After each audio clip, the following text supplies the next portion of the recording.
Nights of the ज़ोडियाक।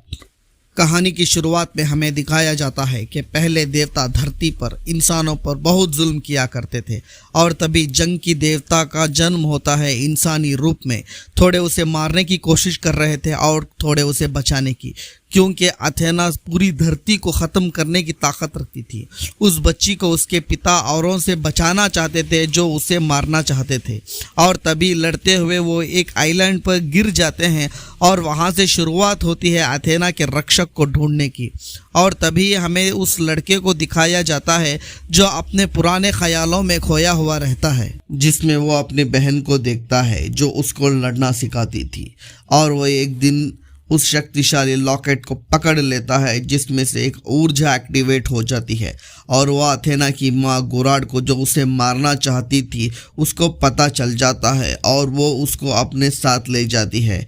तभी कोई उसको जगाता है और वो एक लड़ाकू था। उसका मालिक उसको लड़ने के लिए कह रहा था और चेतावनी भी दे रहा था। लड़ते हुए सया अपने मालिक की शिकार को पाँव से मारकर गिरा देता है और मालिक तभी लड़ने के लिए पिंजरे में आ जाता है और सया की बहुत धुलाई कर रहा हो। तभी उसके अंदर से एक ऊर्जा निकलती है और उसका मालिक बहुत दूर जा गिरता है। उसका मालिक गुराड के लिए काम कर रहा था और वो आज की घटना के बारे में सब कुछ उसको बता देता है। तभी गुराड के सारे हमलावर सया पर हमला कर देते हैं, लेकिन अथेना का बाप और उसका साथी उसको बचाने के लिए वहां पर आ जाते हैं।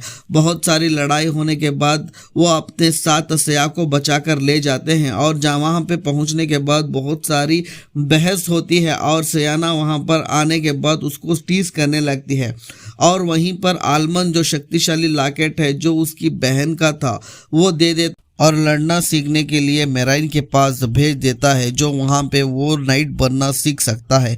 मेराइन के साथ ये बहुत मुश्किल है नाइट की ट्रेनिंग लेना, और मेराइन उसे नाइट की ट्रेनिंग देना शुरू कर देती है जो वाकई में बहुत मुश्किल था। दूसरी तरफ हम देखते हैं गुराड सया के मालिक को एक साइबोर्ग बना दिया जाता है और दूसरी तरफ सया नाइट की ट्रेनिंग ले रहा होता है।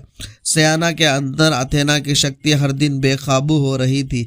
इधर सया अपनी ट्रेनिंग कंप्लीट कर लेता है और उसकी शक्तियों को अनलॉक कर लेता है, लेकिन तभी उसे मालूम पड़ता है कि आलमन भी वहाँ था जब वो उसकी बहन को ले गए थे। तभी सया बेकाबू हो जाता है, फिर से लॉकेट लॉक हो जाता है और वो आलमन से लड़ने के लिए वहाँ पर आ जाता है। सयाना उसको सब बताती है और उसके बहन के साथ क्या हुआ ये भी बताती है। तभी सियाना की माँ गुराड वहां पर हमला कर देती है, सबको मारने लगती है और आलमन से बहस करने लगती है, और सया भी सियाना को बचाते हुए बहुत मार खा रहा था। और तभी आलमन एक ख़ास तरह का बॉम्ब ब्लास्ट करता है, इसलिए वो वहां से भाग जाती है और सियाना को साथ ले जाती है। वहां वो सियाना की अथेना की जो ताकत है वो ख़त्म करके उसको मारना चाहती थी, लेकिन वो भी उसे बहुत प्यार करती थी, लेकिन दुनिया को बचाने के लिए वो उसे मारना चाहती थी। और वो प्रोसेस शुरू कर देती है जिसमें अथेना को बहुत दर्द हो रहा और सया भी वहां सयाना को बचाने के लिए पहुंच जाता है और उसकी सारी शक्तियां उसको फिर से वापस मिल जाती हैं। तभी गुराड को आलमन की कही हुई बात याद आती है और वो अब उसको रोकना चाहती है, लेकिन उसका साथी गद्दार निकलता है और उसको वो नहीं रोकता और गुराड पर हमला कर देता है। और उसके पास भी अद्भुत शैतानी शक्तियां थीं और वो सबको मारना शुरू कर देता है और गुराड का सुनहरा कवच छीन लेता है और वहां पर सया आकर उनसे लड़ता है और गुराड सारे कनेक्शंस निकाल देती है। और तभी सयाना की शक्तियां अथेना में बदल जाती हैं और सारी दुनिया बर्बाद होने लगती है, लेकिन सया सयाना के करीब जाकर उसको रोक लेता है।